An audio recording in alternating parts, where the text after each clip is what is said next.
Fisiologia das sensações somáticas, né? Sensação somática. Soma significa corpo, as sensações do corpo.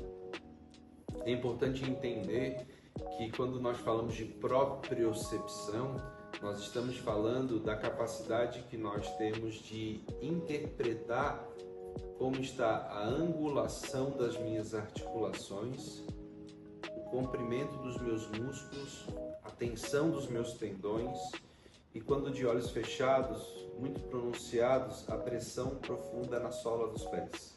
Então, esses são os sensores de propriocepção que nós temos no nosso corpo.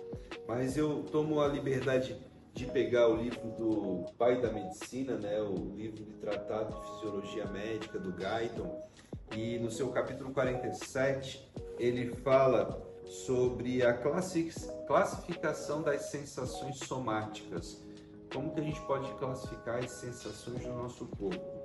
E ele dividiu em 3 grandes grupos: os sentidos somáticos mecano-receptivos, que incluem as sensações tanto táteis quanto de posição, que são estimuladas pelos deslocamentos mecânicos de alguns tecidos do corpo. Os sentidos de termoceptivos, que detectam o calor e o frio, e os sentidos da dor, que é ativado por qualquer fator que lese os tecidos. Mais tarde, ele fala que as sensações podem ser estereoceptivas, né? Estereoceptivas são aquelas sensações que nós sentimos do exterior, então a pressão, o frio, o calor do ambiente são conhecidas através de sensações estereoceptivas. E nós temos também as sensações viscerais, que são aquelas sensações como uma queimação no estômago, como aquela cólica intestinal, como aquela repulsa em algo que tu come e não te faz bem e tu devolve isso, né?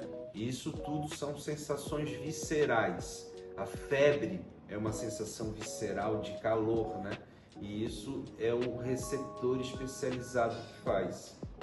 Nós vamos nos debruçar para alguns deles, e um dos que eu acho bastante importante nós citarmos é o reflexo difuso muscular. O reflexo difuso muscular são fibras especializadas que ficam entre o músculo, exatamente no centro, em forma de uma hélice em espiral, que faz com que informe na nossa medula, porque ele trata-se de um reflexo medular, ele bate e volta já a informação, os estiramentos da fibra e também o excesso de contração. Se a fibra começa a se alongar demais, o centro dessa fibra intrafusal, que não tem capacidade de se contrair, ele se distende. Se distendendo, essa espiral, ela informa que o tecido está próximo do ponto de ruptura. Então ele manda uma informação de desligamento, ou fazendo com que o contralateral, né, a musculatura antagônica àquela ação, faça uma contração, diminuindo esse tipo de estrago e possibilidade de ruptura.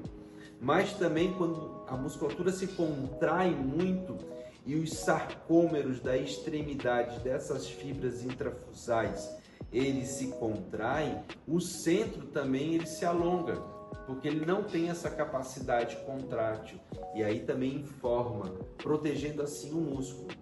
Nós também temos os órgãos tendinosos de Golgi, que inicialmente achavam que estava somente no tendão, né? Hoje já se sabe que está presente em todas as fáscias do nosso corpo, conferindo a essa fáscia ser o órgão o maior órgão que manda informação, né? O maior órgão sensorial do nosso corpo, passou a ser a fáscia. Então, nós nos vemos nos próximos encontros falando sobre os terminais nervosos de dor e também os outros mecanorreceptores.